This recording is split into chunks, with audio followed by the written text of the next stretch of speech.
Good morning friends. आज मैं class 9th का आपको मैथ त्रिभुज लेसन 7.1 का मैं कुछ सूत्र लेके आया हूं। उसके ऊपर से आप त्रिभुज को 3 भागों से सर्वांशम कर सकते हो। ठीक है, तो पहला है हमारा नियम, दूसरा नियम लाया हूं। पहला मैंने आपको पढ़ा दिया है, ये दूसरा नियम है। पहला नियम मैंने यस ए यस का पढ़ाया था, अभी ए यस ए का है। ये दूसरा नियम ए यस ए का है। पहला नियम हमने आपको यस ए यस वाला पढ़ा दिया है। अब यहाँ पे आपके सवाल में त्रिभुज की 3 अवस्थाओं में हम इसको सर्वांशम कर सकते हैं। तो पहले हम आपको बता दें ए यस ए नियम क्या होता है। ए यस का मतलब होता है, ए का मतलब होता है कोण, यस का मतलब होता है भुजा, ए का मतलब फिर क्या होता है कोण, मतलब एंगल, साइड एंगल। ठीक है, तो ये दोनों बराबर होंगे दो त्रिभुज में, तो त्रिभुज सर्वांशम होंगे।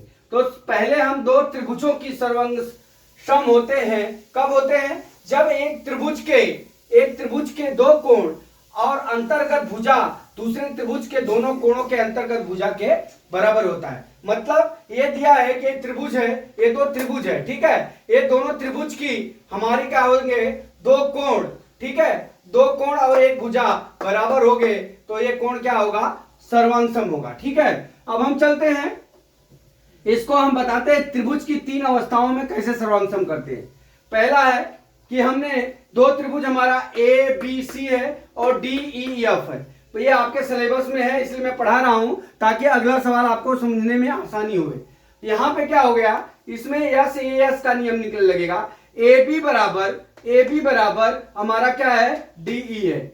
ए बी भुजा बराबर डी ई भुजा लिया, मान लिया है हमने, इसलिए कोण बी बराबर कोण ई के। ठीक है, अब BC बराबर EF, ये दिया हुआ सवाल में, इसलिए क्या हो गया, त्रिभुज ABC सर्वांशम त्रिभुज DEF हो गया। कौन सा नियम हो गया हमारा, यस ए यस का। मतलब दो भुजा और एक कोण हमारा बराबर हो गया तो दोनों त्रिभुज क्या हो गए, सर्वांशम हो गए। तो इस तरह से पहला हो गया। अब दूसरा टॉपिक है हमारा कि क्या AB, अब ये देख लीजिए यहाँ पे, अब यहाँ पे क्या है, ए बी है। मान लीजिए ए बी का कोई मध्य बिंदु P है। ठीक है, यहाँ ए बी का कोई मध्य बिंदु P ले लिया हमने। ठीक है, अब त्रिभुज आपको क्या देखना है, ए बी सी और त्रिभुज सी ई एफ में, डी ई एफ में, सॉरी यहाँ पे कुछ गलत लिखा है, यहाँ पे हो जाएगा त्रिभुज डी ई एफ में। ठीक है, ये दोनों त्रिभुज में देखते हैं।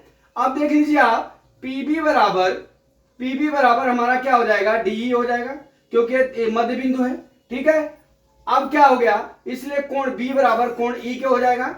अब डीसी बराबर, अब हमारा क्या हो जाएगा, डीई बराबर, यहां पे भी मिस्टेक है, डीई बराबर क्या हो जाएगा हमारा, ईएफ। डीई बराबर हमारा ईएफ हो जाएगा। ये सवाल में दिया हुआ है। ठीक है, अब त्रिभुज, इसलिए त्रिभुज क्या हो गया हमारा, पीबीसी और त्रिभुज डीईएफ क्या हो जाएंगे, हमारा सर्वांशम हो जाएंगे। यहां पे देख लीजिए आपको दो भुजा और एक कोण हो गया, यहां पे दो भुजा और एक कोण हो गया तो त्रिभुज क्या हो गया हमारा, सर्वांशम हो गया।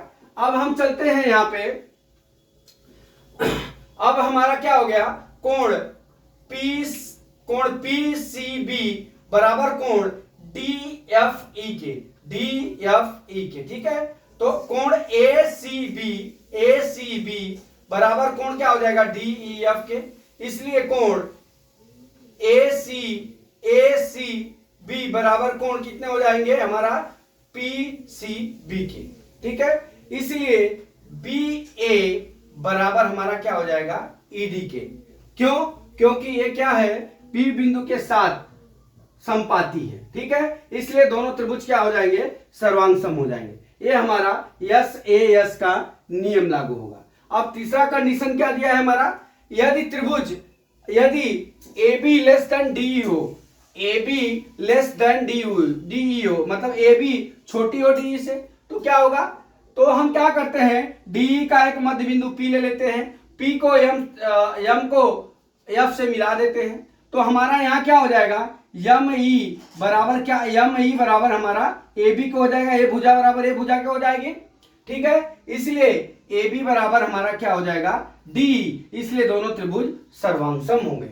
इस तरह से हमारा 3 कंडीशन में त्रिभुज सर्वांगसम होते हैं। एक कंडीशन ए, दूसरा कंडीशन ए, तीसरा कंडीशन ए। ये तीनों कंडीशन को आपको समझना पड़ेगा, तभी आपके चैप्टर का सवाल लगेगा। अभी कल से मैं आपको इसका एग्जाम्पल लेके आऊंगा, फिर एक्सरसाइज पढ़ाऊंगा। तो आशा करता हूं दोस्तों ये टॉपिक आपको समझ में आ गया होगा। अगला वीडियो मैं कल फिर लेके आता हूं। जय मां सरस्वती, जय भारत माता, जय जवान, जय किसान।